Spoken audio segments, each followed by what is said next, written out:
Okay, isa na ata itong Xiaomi Pad 6 sa pinaka nag-trending na tablet simula last year. Pero ano nga bang special dito sa tablet na ito at bakit marami pa rin bumibili nito hanggang ngayon? Kaya here are my reasons why I think this is still the best choice or kung bakit sulit ito bilhin kung under 20k lang ang budget nyo. So isa talaga sa mga dahilan kung bakit marami pa rin bumibili nito is yung malakas na performance niya. To recall, it has 7nm Snapdragon 870, a flagship chipset na nirelease noong 2021, but even it can be considered old, sobrang powerful pa rin ito compared sa ibang chipset na meron sa ibang tablet in this price point. And based on my experience naman sa 3 months usage ko, ay hindi naman ako nabitin sa performance niya, lalo na madalas ko ito gamitin sa work. I suggest lang na 8256 variant yung bilihin nyo para mas smooth yung multitasking experience nyo. Itong akin kasi ay 6128 variant lang, kaya may time na nagre-refresh lang bigla yung isang inactive app kapag naka-split screen ako. But in terms of software, goods naman yung experience ko ng HyperOS dito. Pero ramdam ko rin na medyo mabigat siya and masasabi kong mas ayos pa rin noong naka MIUI ito kung performance lang ang pag-uusapan. Pero syempre,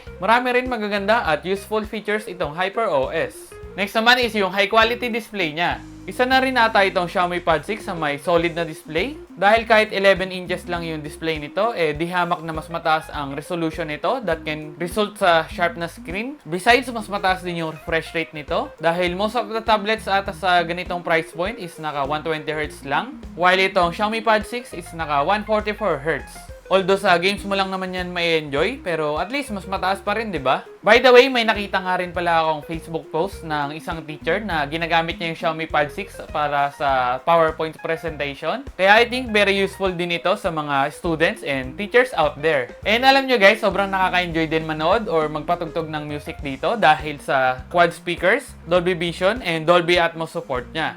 This tablet is perfect for those who love binge watching their favorite series or movies.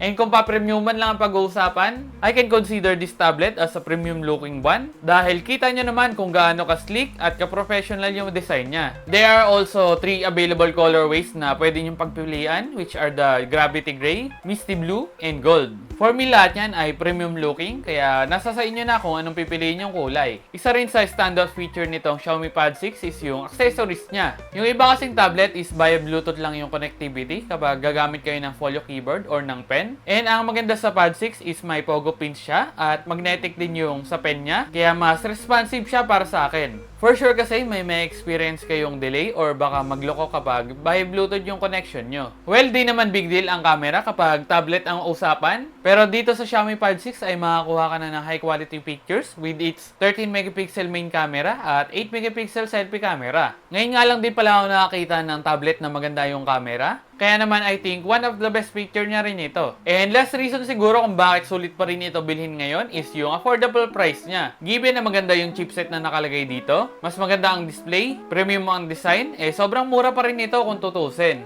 Well, yung SRP nung unang nilabas ito is medyo pricey. Pero since bumaba na yung price nito and palagi pang may sale or vouchers, sobrang mura na lang natin ito mabibili. Actually, itong sa akin nga is nabili ko lang ng 12k last July. And parang wala pang sale that time dahil atat na ako bumili nun. Paano pa kapag may sale, di ba? Pero meron din naman mga cons itong Xiaomi Pad 6. Isa na dyan yung wala siyang micro SD card slot at SIM slot. Yung ibang tablet kasi ngayon like the Redmi Pad Pro 5G is meron na siyang SIM slot. And sobrang useful kapag meron ka ng SIM sa tablet mo, especially if naka 5G connectivity rin. Dahil connected ka na kahit saan ka pumunta at di mo na kailangan gumamit ng hotspot sa phone mo or ng Wi-Fi. Ito minor con lang naman pero yung display size siguro. Katulad ng binanggit ko kanina, 11 inches lang yung display niya. Pero yung ibang tablet kasi ngayon ay may 12 inches na screen na. Kahit nasabihin natin 1 inch lang naman yung lamang nila, dagdag screen size pa rin yun. Next na con din siguro is yung support niya. Since magdadalawang taon na rin nata nung nirelease ito. Pero nakaka-receive pa rin naman ako ng updates hanggang ngayon. And di rin naman siguro masyadong big deal yan. And magagamit niyo pa rin naman ito kahit wala ng updates.